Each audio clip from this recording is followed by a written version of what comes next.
오늘은 하나님의 세레나데, 하나님의 세레나데라는 제목으로 함께 같이 은혜를 나누도록 하겠습니다. 고3 학생이 학원에서 늦게까지 공부를 하고 집으로 돌아오는 과정에서 교통사고를 당하게 됩니다. 비가 오는 저녁 늦은 밤이었기 때문에 사람이 잘 보이지 않았고, 그래서 승용차에 의해서 덮치게 되었는데 결국 이제 죽게 됐습니다. 그래서 이제 하나님 앞에 서게 됩니다. 근데 하나님 입장에서 보면 공부만 열심히 하다가 이렇게 죽어서 왔으니까 지옥에 보내자니 딱하고, 천국에 보내자니 또 신앙생활을 제대로 못했고, 뭐 이래가지고 하나님께서 그래야 너에게 책임이 없다야. 한국의 교육 환경이 죄라면 죄지. 그냥 네가 원하는 대로 내가 보내주겠다. 어디를 너 가고 싶으냐라고 물으셨답니다. 그러자 그 학생이 대답을 하더랍니다. 하나님, 내심 반영 안 하는 대로 보내주십시오. 인생은 선택입니다. 사실보다 더 중요한 것은 그 사실에 대한 반응입니다. 안 좋은 일을 당했을 때 불평할 수도 있지만 또 때로는 어떤 사람은 감사할 수도 있습니다. 영국의 유명한 주석가이고 설교자인 매튜 헨리라는 목사님이 계신데, 이분은 늘 감사하며 살라고 그렇게 말씀을 하셨습니다. 한 번은 지방으로 부흥회를 가던 중에 강도를 만나게 되었고, 얻어맞고 옷도 찢기고 다 빼앗기는 그 상태에서 교회에 도착하게 됐습니다. 치료를 받고 강단에 선 목사님께서 성도님들을 위해서 이제 말씀을 하시는데, 여러분, 제가 이곳에 오다가 강도를 만나서 이 모양 이 꼴이 됐습니다. 그러나 저는 하나님께 감사합니다. 첫 번째는 전에 이런 일이 없었고 이제야 이런 일이 생기게 된 것이 감사합니다. 둘째는 돈과 물건만 빼앗기고 생명은 빼앗기지 않음에 감사드립니다. 셋째로 많은 것을 잃었으나 모든 것을 잃지 않음을 감사드립니다. 넷째로 내가 강도가 아니고 강도당한 자임에 감사드립니다. 이렇게 말씀하셨다는 겁니다. 그러니까 말씀을 전하러 가는 길에 이런 일을 당하게 되면 너무 억울하다는 생각이 들지 않습니까? 하나님의 말씀에 순종해서 내가 복음을 증거하러 갔는데 이런 일을 당하다니요. 이것은 원리적으로 안 맞는 것 아닙니까? 하고 하나님께 불평하면서 원망할 수도 있었을 것입니다. 아니, 대부분의 사람들이 그렇게 하나님께 대하여서 원망을 쏟아낼 것입니다. 그런데 이 매튜 헨리 목사님은 오히려 감사했다라는 겁니다. 그러니까 중요한 것은 일어난 사실보다, 일어난 사건보다 그 사건을 어떻게 해석하느냐, 어떻게 반응하느냐가 중요하다라는 것을 깨닫게 됩니다. 그래서 우리가 고난이 없기를 위해서 기도하기보다는 고난에 대해서 올바른 태도로 대할 수 있는 자가 되게 해달라고 기도해야 합니다. 문제를 없애달라고 기도하기보다는 문제를 넉넉히 이길 수 있는 힘을 나에게 달라고 기도하는 것이 올바른 기도라고 할 수가 있겠습니다. 오늘 본문에 보면 이스라엘 백성이 광야길을 걸어가는 과정 속에서 그들의 아픔과 그들의 고통이 찾아올 때에 어떤 태도로 그 고통과 아픔에 직면하고 있는가를 우리는 보게 됩니다. 광야길이라는 것은 참으로 고달픈 길입니다. 40년 동안이라는 세월을 생각해 보십시오. 집 나가면 고생이다, 이런 말이 있는 것처럼 불편합니다. 여행을 가도 불편합니다. 그런데 지금 여행 가는 게 아니고 가나안 땅을 향해서 사막을 건너는 그런 고달픈 행군입니다. 먹을 것도 없습니다. 60만 명이 남자 장정 나왔으니까 여자 그리고 그 노인, 어린아이 20세 이하로 또 이렇게 따지면 전부 합하면 200만에서 한 300만 명 정도 되는 그런 무리라고 할 수가 있습니다. 뭘로 먹겠습니까? 사막에서. 뭐 양을 키우겠습니까? 풀이 있어야 양을 키우죠. 농사를 져서 먹을 수도 없습니다. 뭐 농사가 안 됩니다. 과실수도 안 됩니다. 아무것도 안 됩니다. 그러니까 먹을 것이 전혀 해결될 수 없는 그런 곳이기도 하거니와 또 얼마나 또 태양빛은 내려집니까? 요즘 유럽이 41.8도라고 그러던가요? 프랑스가. 뭐 아주 우리나라 작년 여름에 폭염이 왔던 것처럼 그렇게 유럽이 지금 40도가 넘는 그런 폭염 가운데 있다는 소식을 들었습니다.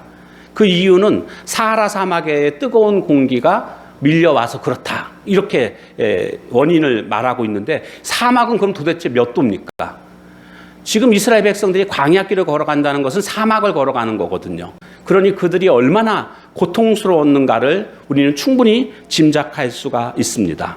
때로는 정갈이 있고 독충이 있습니다.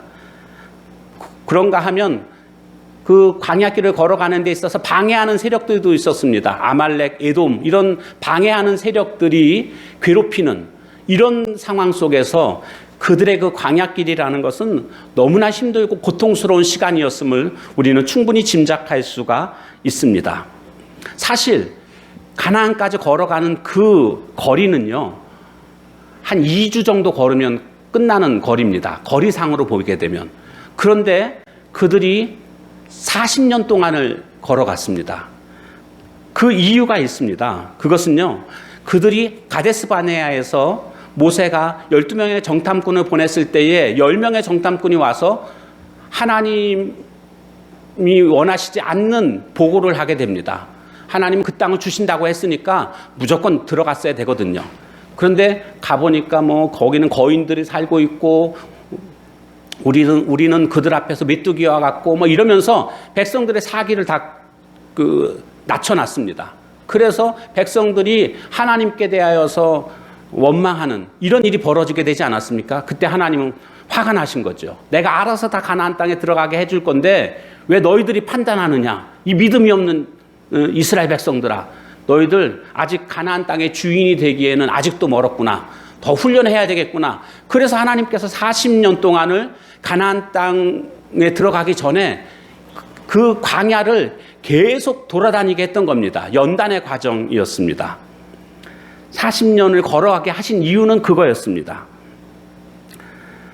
가나안 땅에 들어가기 전에 모세가 백성들을 모아놓고 중요한 얘기를 하게 됩니다. 모압 평지거든요. 장소는 모압 평지인데 여기에서 앞으로 너희들이 들어갈 가나안 땅의 삶에 대해서 이야기를 합니다.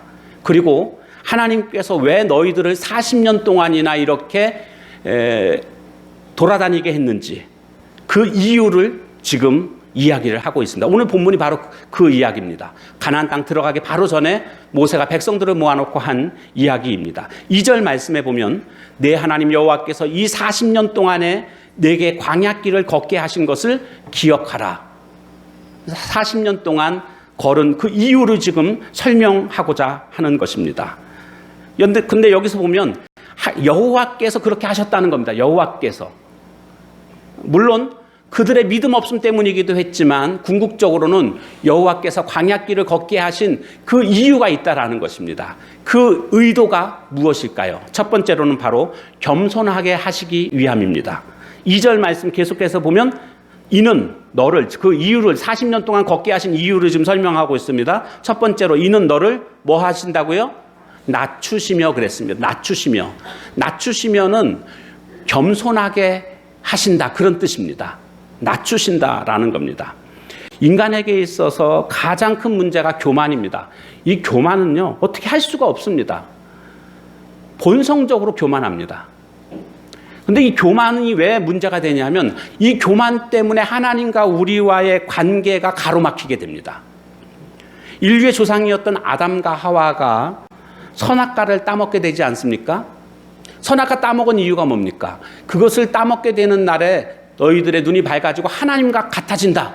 이런 말에 유혹이 돼가지고 하나님과 같아지고자 했던 그런 교만함, 이것이 바로 죄의 출발이었다라는 것을 알 수가 있습니다. 인간은 이만큼 높아지려고 하는 마음, 자신을 드러내고자 하는 마음, 누군가가 나를 알아주기를 기뻐하는 마음, 이런 교만함이 늘 도사리고 있는 것을 보게 됩니다. 그런데 성경은 뭐라고 말씀하고 있습니까? 교만은 패망의 선봉이요 그랬습니다. 패망은 뭡니까? 망한다는 겁니다. 넘어짐의 앞잡이다. 이렇게 성경은 우리에게 알려주고 있습니다. 그러니까 망하는 방법 쉽습니다. 하나님 앞에서 교만하면 됩니다. 거꾸로 말씀드리면 망하지 않으려면 어떻게 해야 된다는 겁니까? 겸손해야 된다. 낮춰야 된다.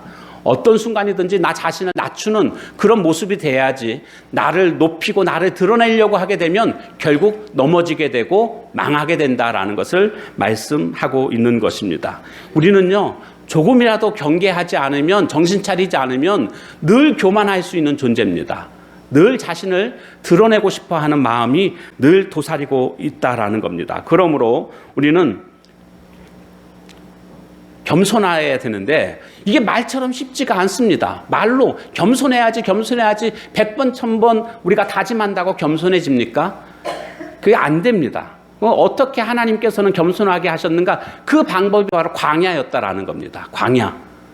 광야를 통과할 때, 즉 삶에 어려움을 주게 되면 사람들은 겸손해집니다.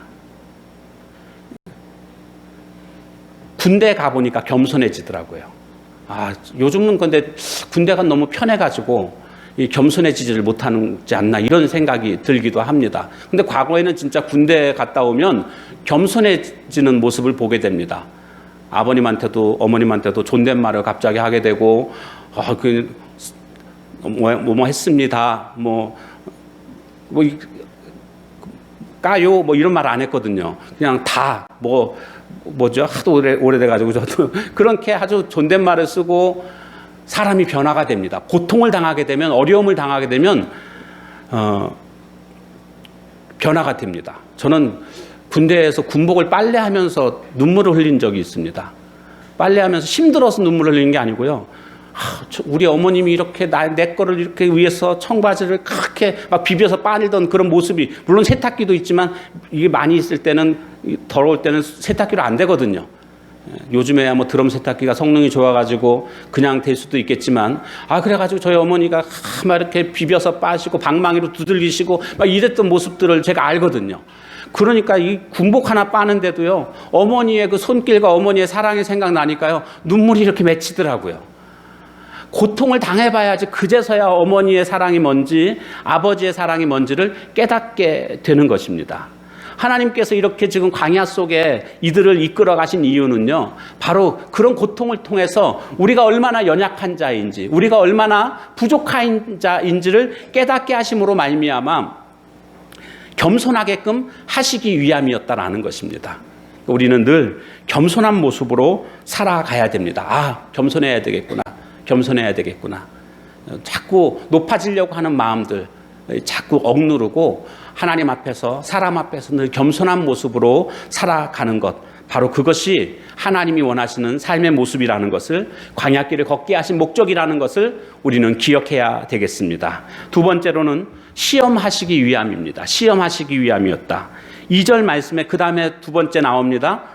낮추시며, 두 번째 뭡니까? 너를 시험하사 그랬습니다. 근데 시험하시는데 뭘 시험하시는가? 그것도 그 다음 내용에 나옵니다. 이는 너를 시험하사 내 마음이 어떠한지, 그 명령을 지키는지 지키지 않는지 알려 하심이라. 하나님의 말씀에 순종하는지 불순종하는지 그것을 시험하신다는 겁니다.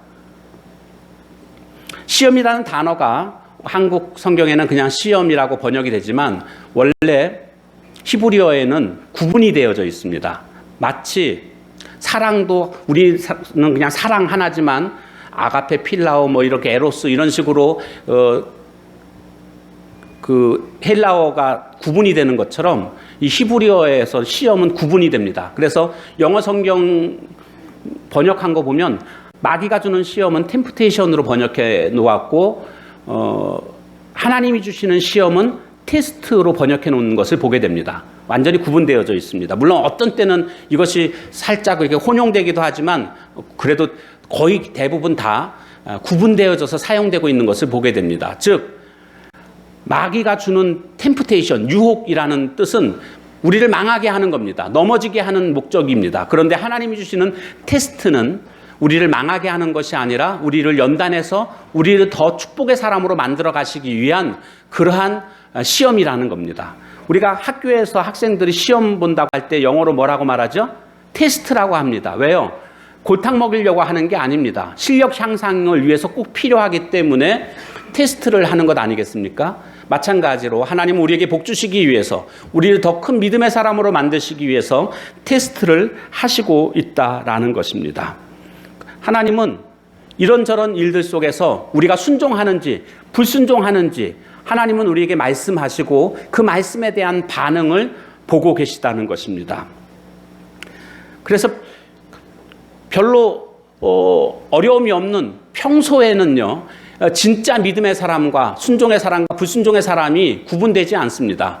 똑같이 기도하고 똑같이 찬송하고 똑같이 예배드리고 똑같이 말씀 봅니다. 그런데 진짜 믿음의 사람, 진짜 순종의 사람은 언제 구별되는가? 어려움이 찾아왔을 때.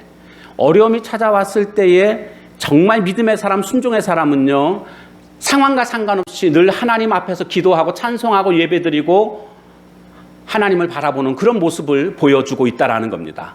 광야길에 딱 들어서는 순간 햇볕이 내려지죠. 먹을 것도 부족하지요. 막 이런 상황 속에서 그들은 참 믿음의 사람, 순종의 사람은요, 하나님께 원망하는 것이 아니라 하나님의 신실하심을 찬양하고 노래합니다.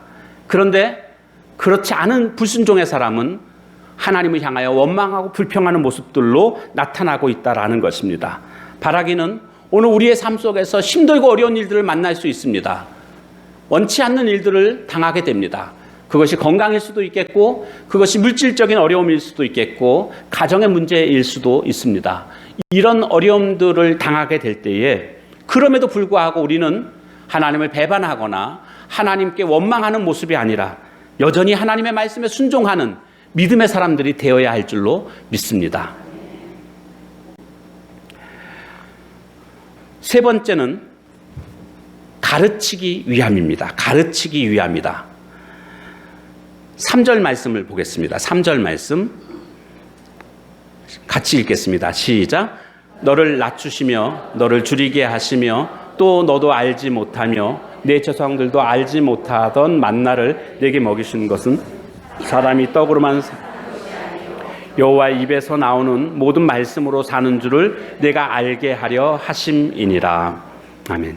여기 보면 훈련의 도구가 만나였습니다. 만나. 가르치기를 원하셨는데 무엇을 가르치기를 원하셨는가? 만나를 통해서 하나님이 가르치시고자 했던 그런 의도를 발견하게 됩니다. 만나는요, 새벽에 내렸습니다. 그러니까 새벽에 무조건 일어나야 됩니다. 그리고 그거 걷어서 먹어야 됩니다. 무조건 새벽에 일어나서 걷어야 되는. 그리고 다른 먹을거리가 없었습니다. 오직 만나. 그러니까 그 만나가 어디서 나왔는가 보니까 하늘에서부터 비처럼 쏟아지는 거였습니다. 그렇기 때문에 하늘만 바라보는 겁니다. 그러니까 만나를 통해서 하나님이 가르치시고자 했던 교훈이 있습니다. 바로 그것은 주님만을 바라보라는 뜻입니다. 우리가 신앙생활 속에서 힘들고 어려운 일이 있다 할지라도 우리가 바라보아야 할 것은 바로 주님이라는 뜻입니다.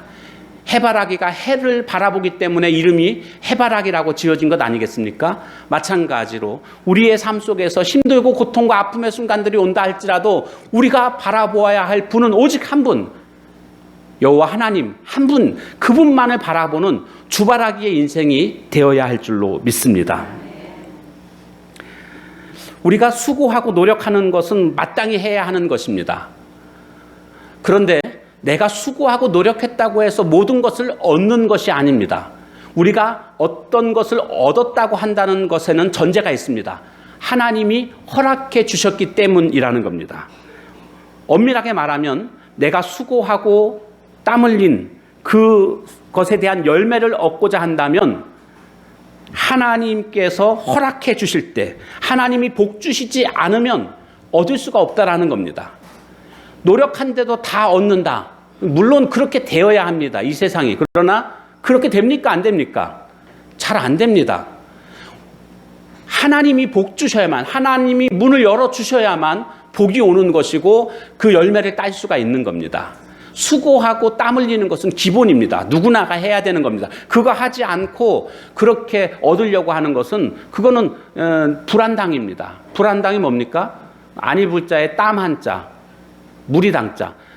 땀 흘리지 않는 무리가 불안당입니다. 그건 잘못된 겁니다. 땀 흘리고 수고하는 것은 당연한 것이고, 그러나 당연하다고 해서 모든 것을 다 얻는 것이 아니고 하나님이 복 주셔야만 그것을 얻을 수 있다라는 겁니다. 그러므로 오늘 우리는 하나님만을 바라보고 하나님만을 의지하는 모습이 되어야 합니다. 마치 엘리야가 그리시네가에서 하늘만을 쳐다봤던 것처럼 말이죠. 그리시네가에 숨어 지낼 때 먹을 것이 없었는데 그때 까마귀가 먹을 것을 날라다 주지 않았습니까? 하나님의 특별하신 보호하심이었죠. 아침 저녁으로. 그러니까 엘리야는 하늘만 쳐다보는 거였습니다. 어쩌면 오늘 우리들의 삶 속에서도 이와 같이 부족함을 느낄 때가 있습니다. 이것도 부족하고 저것도 부족할 때 우리는 아침 저녁으로 하나님만을 바라보는 그런 신앙이 되어야 할 줄로 믿습니다. 여러분 정말 주님만 바라보고 계십니까? 이게 상황이 되지 않으면요, 그게 안 되는 겁니다. 제가 만약에 개척을 하지 않고 그냥 이렇게 기존 교회에서 만약에 부임했다고 한다면 제가 그렇게 위기의식을 느끼지 않고 주님만을 의지하는 그런 모습이 되지 않았을 거다, 이런 생각을 하게 됩니다. 정말 개척해 보니까요, 지하에서 교회를 처음 시작해 보니까요, 내 힘과 노력으로 되는 게 아니라는 것을 절실하게 느끼게 됩니다. 그러니까 더욱더 주님만을 바라보게 되고 주님께 부르짖게 되고 주님이 해주셔야만 됩니다라는 기도가 입에서 저절로 나오게 되더라고요. 상황이 돼야지 사람들은 그제서야 정말 주님을 바라보게 되는 것 같습니다. 이스라엘 백성들이 광야 생활 속에서 아무것도 먹을 게 없으니까 하나님만 바라보게 되는 거죠. 그러자 하나님께서는 만난을 통해서 그들에게 공급해 주셨고, 그들은 날마다 주님만을 바라보는 그런 삶의 모습으로 바뀌게 됐다라는 것입니다. 우리 모두도 이스라엘 백성들처럼 지금 상황이 이스라엘 백성과 똑같은 상황은 아니겠지만, 그러나 영적으로 비교해 보면 우리도 지금 광야 학교에 입학한 상태고 이 광야길을 걸어가고 난 다음에 천국에 들어가게 되는 것 아닙니까? 가나안 땅에 들어가게 되는 것 아닙니까? 그렇기 때문에 오늘 우리는 주님만을 바라보는 것은 영적인 원리로 따져본다면 똑같다는 겁니다. 어떤 상황 속에서든지 간에 여러 가지 선택 중에 하나가 아니라 오직 주만 바라보나이다. 이것이 저와 여러분의 신앙의 고백이 되기를 소망합니다. 마지막 네 번째로는 축복하기 위해서입니다. 축복하시기 위함이었다. 광야 학교를 잘 마치면 하나님이 복 주십니다. 그것이 목적입니다. 광야 학교 자체가 목적이 아니라 하나님의 관심은 가나안 땅에 있습니다. 가나안 땅을 주시는 것이 하나님의 목적입니다. 그런데 중요한 것은 뭡니까? 광야 학교를 통과해야 됩니다. 그래야 가나안 땅에 들어가게 돼 있습니다. 광야 학교는 힘들고 어려운 시간입니다. 그런데 그럼에도 불구하고 그 시간을 꼭 지내야만 합니다. 프로야구 선수들이 정기 시즌이 지나게 되면 겨울 캠프를 합니다. 겨울 동안 훈련을 열심히 합니다. 다음 시즌을 준비하면서 열심히 훈련을 합니다. 근데 한국 날씨가 너무 추우니까, 추운데 운동하게 되면 근육이 상하게 되니까 따뜻한 나라로 가서 훈련을 많이 합니다. 보통 일본의 오키나와나 뭐 이런 데 가서 많이 훈련하는데 아마 이제 올해는 절대로 그런 일은 없을 것 같고요. 아마 다른 따뜻한 나라로 이제 가서 이제 훈련을 하겠죠. 그런데 이 훈련이 중요한 이유는 이 훈련을 잘하게 되면 다음 시즌의 성적이 결정이 됩니다. 이미 벌써 훈련을 통해서 다음 시즌이 성적이 결정됐다고 해도 과언이 아니라는 겁니다. 잘 훈련한 사람은, 땀과 정말 피 같은 훈련을 한 사람들은 다음 시즌이 이미 성공이 예약돼 있다라고 말할 수 있겠습니다. 그런데 그 겨울 훈련 시간 동안 좀 태만히하고 제대로 훈련하지 않으면 그 다음 해의 결과는 뻔하다는 것을 알 수가 있습니다. 우리가 광야를 잘 통과하면 하나님께서는 반드시 복을 주십니다. 자, 어떤 복을 주시는가? 7절부터 10절까지가 하나님이 그 광야 생활을 통과하고 난 이후에 가나안 땅에서 받을 축복에 대해서 말씀해 주고 있는 것입니다. 7절부터 10절까지 한번 읽겠습니다. 제가 먼저 7절 읽겠습니다. 그 다음 8절을 여러분들이 읽어주십시오. 네 하나님 여호와께서 너를 아름다운 땅에 이르게 하시나니 그곳은 골짜기든지 산지든지 시내와 둔천과 샘이 흐르고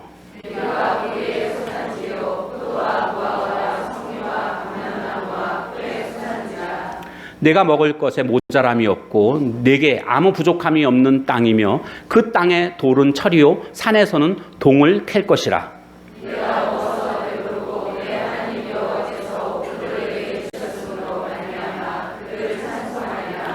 아멘. 옥토를 주신다고 말씀합니다. 가나안 땅은 말 그대로 옥토입니다. 그냥 농사지면 농사도 잘 되고 과실수도 거기 풍성하고 그런가 하면 지하 자원도 풍부한 모든 것을 다 갖춘 땅이, 그래서 젖과 꿀이 흐르는 땅이라고 표현되어지는 땅이 가나안 땅입니다. 이 땅을 주신다라고 말씀하고 있는 것입니다. 근데 그냥 주어지는 게 아니고 광야 학교를 통과할 때에 주신다라는 것을 우리에게 말씀해 주고 있습니다. 광야 학교 통과하는 것. 이 광야 학교를 통과하는 데 있어서 사실은 두려움이 좀 있습니다. 그 광야 학교가 만만한 학교가 아니거든요. 그냥 잠시 한번 그냥 눈 한번 질끈 감고 이겨낼 수 있는 게 아니고 40년 동안을 통과해야 되는 기나긴 그리고 힘든 싸움이라는 것을 우리는 앞에서 확인할 수가 있었습니다. 그러기에 두려움이 있습니다. 우리 인생 자체가 사실 두려움입니다. 어떤 일이 언제 일어날지 우리가 예측할 수 없고, 그래서 하루하루를 우리가 사실 긴장하면서 살 수밖에 없는 것이 우리의 인생이라고 할 수가 있습니다. 그런가 하면 마귀는 우리를 넘어뜨리기 위해서 우는 사자처럼 우리를 공격하는 것이 우리의 광야 생활입니다. 그럼에도 불구하고 우리가 담대하게 두려움 없이 살아갈 수 있는 이유가 있습니다. 근거가 있습니다. 바울은 그것을 로마서 8장 31절에서 이렇게 말하고 있습니다. 그런즉 이 일에 대해 우리가 무슨 말하리요? 만일 하나님이 우리를 위하시면 누가 우리를 대적하리요? 하나님이 우리를 위하시면 누가 우리를 대적하겠느냐? 마귀가 그렇게 공격한다 할지라도 하나님이 우리를 위하시면 절대로 우리를 대적할 수가 없다라고 말하고 있는 것입니다. 이 길의 주관자가 하나님이십니다. 하나님께서 이 일을 계획하고 계십니다. 하나님은 이 일의 결과도 하나님이 갖고 계십니다. 그렇기 때문에 지금 힘들고 어렵다고 해서 우리가 실패자가 된다는 뜻이 아닙니다. 하나님은 우리를 결코 망하게 하시는 분이 아니시고, 하나님은 우리를 사랑하고 우리를 선하고 우리에 대한 자비심이 특심하신 분이 하나님이십니다. 그래서 독생자 예수님을 이 땅에 보내주셨던 것 아닙니까? 그래서 십자가에 못 박으셨던 것 아닙니까? 오직 하나입니다. 사랑 때문에. 우리를 그토록 사랑하시는 하나님이시라고 한다면 우리를 그냥 내버려 두지 않는다는 것입니다. 반드시 가나안 땅으로 우리를 인도해 주시는 분이 하나님이십니다. 그분이 우리를 얼마나 사랑하시는지 아십니까? 스바냐 3장 17절에 보면 너의 하나님 여호와가 너희 가운데 계시니 그는 구원을 베푸실 전능자이시라. 그가 너로 말미암아 기쁨을 이기지 못하시며 너를 잠잠히 사랑하시며 너로 말미암아 즐거이 부르며 기뻐하시리라 하리라. 이렇게 기록되어져 있습니다. 그분이 기뻐서 그 기쁨을 이기지 못하는 겁니다. 나 때문에. 여러분 이거 이해되시죠? 자녀들 태어났을 때 그 자녀들을 볼 때 그 자녀를 바라보는 그 부모의 얼굴을 한번 상상해 보십시오. 누가 웃긴 게 아닙니다. 그냥 행복해서 그 얼굴에 기쁨이 넘칩니다. 말 한마디 한마디에 생기가 있습니다. 아침에 출근하던 할 때 그 남편들, 아빠들의 그 발걸음이 떨어지지 않습니다. 퇴근 시간만 기다립니다. 그리고 퇴근과 함께 곧장 집으로 달려옵니다. 그 아이가 그렇게 사랑스럽기 때문에. 그게 부모의 마음 아니겠습니까? 오늘 하나님이 오늘 우리를 보실 때에 이렇게 기쁨을 이기지 못하신다는 겁니다. 눈에 넣어도 아프지 않을 자식이다. 뭐 그런 말이 있지 않습니까? 하나님이 우리를 사랑하실 때 그토록 사랑하시는 분이십니다. 그런가 하면 잠잠히 우리를 사랑하신다. 이게 잠잠이라는 것은 뭐 그냥 조용조용히 사랑하신다라는 그런 의미가 아니라 묵묵히 사랑하신다. 흔들리지 않는다. 우리들에 대한 사랑이 결코 식지 않는다. 그런 뜻을 가지고 있는 말씀입니다. 변함없는 하나님의 사랑. 그 사랑이 오늘 우리와 함께 하고 있는 것입니다.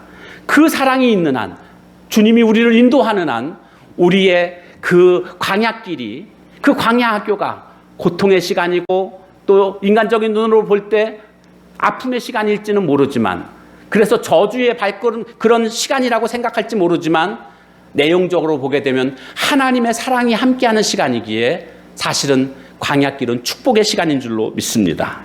광야길에는 하나님의 뜻이 있습니다. 고통의 뜻이 있는 것처럼 이 광야길은 고통의 시간이고 그 고통 속에도 하나님의 뜻이 있습니다. 어떤 뜻이 있습니까? 하나님은 이 시간을 통해서 우리를 겸손하게 하십니다. 하나님은 이 시간을 통해서 우리를 시험하십니다. 어떤 시험이요? 하나님은 우리를 테스트하심으로 말미암아 하나님의 말씀에 순종하는지 순종하지 않는지를 눈여겨보고 계시다는 겁니다. 여러분, 순종하는 사람이 하나님 앞에서 형통한 삶을 살아가게 됩니다. 불순종하게 되면 하나님께서는 그 불순종으로 말미암아 사울 왕을 버리시는 모습을 보게 됩니다. 그런가 하면 순종했던 다윗을 하나님이 선택하시는 모습을 보게 됩니다. 우리 모두 불순종의 사람이 아니라 순종의 사람이 될 때에 하나님의 복이 임하게 될 줄로 믿습니다. 가르치기 위함입니다. 뭘 가르치시는 겁니까? 주님만을 바라보라고, 만나를 바라보듯이 주님만을 의지하라고. 험한 세상이지만 우리가 바라보아야 할 분은 오직 한 분, 여호와 하나님 한 분만임을 우리가 기억하고 주님만을 바라보는 내 삶은 주밖에 없습니다. 이 고백이 오늘 우리 모두의 고백이 되어지길 소망합니다. 마지막으로 이 길을 걷게 하신 것은 바로 축복하시기 위함입니다. 잘 걸어가면, 통과하면 하나님은 반드시 복을 예비해 놓으셨고 그 복을 우리에게 안겨주십니다. 가나안 땅이 그렇게 좋은 옥토였던 것처럼 하나님이 예비하신 것은 가장 좋은 것으로 우리를 준비하고 우리를 맞아주십니다. 우리 모두 이렇게 하나님의 축복을 얻는 하나님의 거룩한 종들 다 되시기를 주님의 이름으로 축원합니다. 기도하겠습니다.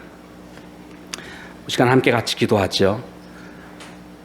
하나님의 세레나데는 사랑의 노래입니다. 집 창가 밑에서 연인을 향하여서 악기로 연주하며 부르는 노래가 세레나데입니다. 하나님은 우리를 사랑하시며 세레나데를 지금 부르고 계십니다. 내가 너를 사랑한다고, 그 기쁨을 내가 이기지 못한다고, 내가 묵묵히 변함없이 너희를 사랑한다고.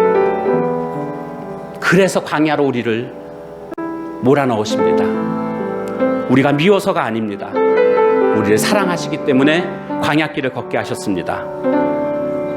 광야길을 걸어감으로 말미암아 주님의 의도를 우리가 바로 알고, 마치 부모가 자식을 때려서라도 훈계하는 것처럼 주님이 우리를 훈계하실 때에 그 뜻을 바로 알고 주님 앞에서 온전한 사람이 됨으로 말미암아 하나님이 예비하신 복을 누릴 수 있는 내가 되게 해달라고, 우리의 자녀들 되게 해달라고, 이 나라가 되게 해달라고 우리 함께 같이 통성으로 함께 같이 기도하도록 하겠습니다. 하나님 아버지, 오늘 우리의 삶 속에서 정말 하나님 아픔이 있고 고통을 경험할 때가 있습니다. 그럼에도 불구하고 이것은 하나님이 우리를 미워하셔서가 아니라 날 사랑하시기 때문에 이 고통의 시간, 광야의 시간을 통해서 하나님은 우리에게 가르치시고자 했던 의도가 있었음을 하나님 깨닫게 됩니다. 주님, 오늘 이것을 우리가 온전히 알고 하나님 앞에서 참 하나님의 의도대로 정말 겸손해질 수 있는 사람 되게 하시고 하나님 말씀 앞에 순종할 줄 아는 저희들 되게 하옵소서. 하나님 말씀, 하나님의 가르치심 가운데 하나님만을 바라보는 그런 오늘 우리들의 삶의 모습이 되게 하옵소서. 하나님 축복을 준비해 놓으신 하나님 복 주시기 위함을 깨닫고 광야의 길을 당당하게 믿음으로 힘차게 걸어갈 수 있는 저희들 모두가 다 되게 하나님 인도해 주옵소서. 저희가 믿습니다. 함께 해주신 주님을 기대합니다. 예수님의 이름으로 기도합니다. 하나님 감사합니다. 오늘 말씀을 통해서 하나님이 우리를 광야길로 인도하신 것은 우리를 겸손하게 하시기 위함이었음을 깨닫게 되었습니다. 우리가 순종하는지 여부를 알고자 광야길로 인도하시는 것을 알았습니다. 그리고 주님만을 바라보라고 광야길로 인도하셨고 우리를 복주시기 위해서 광야길로 인도하심을 깨닫게 되었습니다. 하나님, 그동안 우리들은 힘들고 어려운 삶 속에서 혹시나 원망하고 불평하지는 않았는지요. 이제는 우리의 고백이 바뀌기를 원합니다. 하나님 힘듭니다. 하나님 아픕니다. 그러나 하나님 나의 사랑하심을 믿습니다. 내 앞길을 인도하실 것을 믿습니다. 복 주실 것을 믿습니다. 그래서 주님 앞에 나아갑니다. 힘들고 어려워도 나는 걷겠습니다. 믿음으로 하나님을 향하여 걸어나가겠습니다. 주님 나를 붙잡아 주옵소서. 이 고백이 우리의 고백이 되게 하옵소서. 예수님의 이름으로 기도합니다. 아멘.